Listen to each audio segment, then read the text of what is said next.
Nasamsam ang mahigit 6 na milyong pisong halaga ng shabu sa isinagawang anti-illegal drug operation sa Iligan City. Patrolwoman Danessa Berdos sa ulat.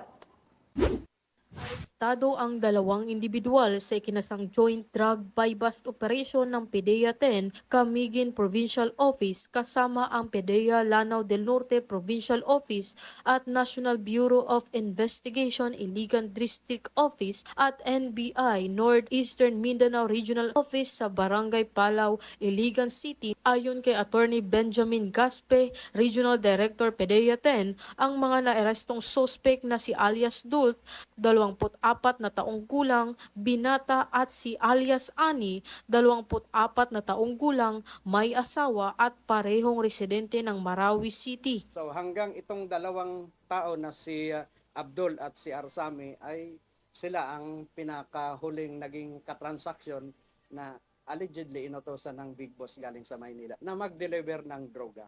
Actually, ang operation sana nito ay from here at dinala sila sa Marawi City.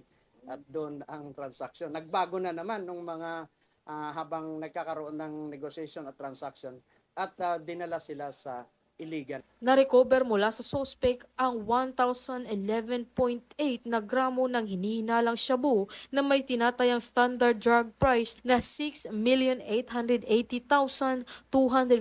pesos at iba pang mga drug paraphernalia.